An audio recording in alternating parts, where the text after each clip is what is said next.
کو بھی محمد کا وسیلہ نہیں ملتا، جنت تو بڑی بات ہے رستہ نہیں ملتا، نسلوں کا لہو مانگتا ہے عشق محمد، یہ عشق کسی دور میں سستا نہیں ملتا۔ آج تک تو آپ نے ایران میں شیعت کے حوالے سے بات سنی کہ کس طرح شیعت پھیلی، لیکن میں آج آپ کو متوجہ کرنا چاہتا ہوں کہ عراق کے شہر بغداد میں شیعت کیسے پھیلی۔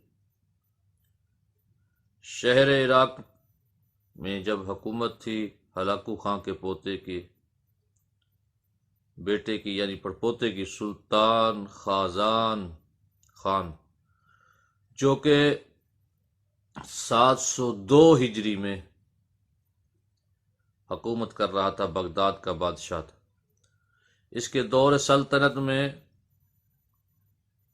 ایک دفعہ بروز جمعہ شہر بغداد میں، جہاں پر شیعت نام کی کوئی چیز نہ تھی، محبان حیدر کرار نہ تھے، تمام بغداد جو تھا وہ دوسرے لوگوں کے ہاتھوں میں تھا جو بغض اہل بیت رکھتے تھے۔ اس دور سلطنت میں بروز جمعہ ایک سید مسجد میں آیا اور نماز انفرادی ادا کی، ظہر کی پڑھی۔ لوگوں نے اس کے مذہب دریافت کیا، اس سے دریافت کیا کہ تمہارا مذہب کیا ہے۔ اب سید سمجھ گیا کہ یہ لوگ بغض آل محمد میں مجھے قتل کر دیں گے۔ اس سید نے کہا کہ میں تمہیں سچ سچ بتاتا ہوں، مگر میرے ساتھ وعدہ کرو کہ اگر کوئی میرے بارے میں دریافت کرے کہ یہ لاش کس کی ہے تو تم میری وجہ قتل بیان ان سے صاف صاف کر دینا کہ یہ بندہ فلاں مذہب سے تھا، فلاں قوم کا شخص تھا۔ اور لوگوں نے کہا کہ اگر ہم سے کسی نے پوچھا تو سچی بات کہہ دیں گے۔ اس پر اس سید نے کہا میں اولاد رسول اللہ صلی اللہ علیہ وآلہ وسلم سے ہوں اور میرا مذہب شیعہ اثنا عشری ہے۔ میں حیدر کرار صاحب ذوالفقار یعصوب الدین امیر المؤمنین علی ابن ابی طالب کا ماننے والا ہوں۔ بس اتنا سننا تھا کہ وہ مسلمان بغداد کے اس سید پر ٹوٹ پڑے، اس طرح سے اجر رسالت عطا کیا کہ سید خون اور ریت میں تڑپنے لگا۔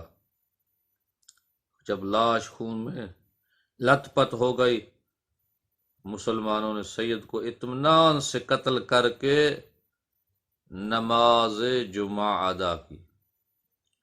اتفاقاً اس مسجد کے قریب سے بادشاہ سلطان خازان خان، جو ہلاکو خان کا پڑپوتا تھا، اس کی سواری گزری۔ اس کا ایک مصاحب تھا جس کا نام تھا امیر ترمتاز، جو بادشاہ کے خواص میں سے تھا اور بادشاہ کے بچپن کا ساتھی اور خدمت گزار تھا۔ نماز کا وقت دیکھ کر اس نے بادشاہ کی سواری کی ہمراہی چھوڑی اور مسجد میں داخل ہو گیا۔ جب مسجد میں داخل ہوا تو کیا دیکھتا ہے، ایک طرف ایک لاش ہے، خون میں غلطان ہے، سارا زخمی ہے، اور مسلمان مطمئن ہو کر نماز ادا کر رہے۔ تو اس نے لوگوں سے پوچھا اس کو کس جرم میں قتل کیا گیا ہے؟ نمازیوں سے پوچھا کس جرم میں قتل کیا گیا؟ تو لوگوں نے اپنے وعدہ کے مطابق کہا کہ یہ سید ہے اور اس نے ہم سے علیحدہ نماز پڑھی تھی، اور اس کا فرقہ جو شیعہ ہے، اس کو شیعہ ہونے کے جرم میں ہم نے قتل کیا ہے۔ امیر ترمتاز کو شدید رنج ہوا کہ صرف علیحدہ نماز پڑھنے کے جرم میں، صرف علیحدہ نماز پڑھنے کے جرم میں اس انسان کو قتل کر دیا گیا۔ اس نے نماز پڑھی اور دوبارہ محل میں گیا۔ بادشاہ نے اپنے مصاحب کے چہرے پر پریشانی کو دیکھا اور پوچھا اتنے پریشان کیوں ہو؟ کہا بادشاہ میں مسجد میں نماز پڑھنے گیا تھا اور تفصیلی طور پر اس نے بتایا، واقعہ بیان کیا کہ ایک سید نے علیحدہ نماز پڑھی، اس کی لاش کو مسجد میں دیکھ کر آیا ہوں۔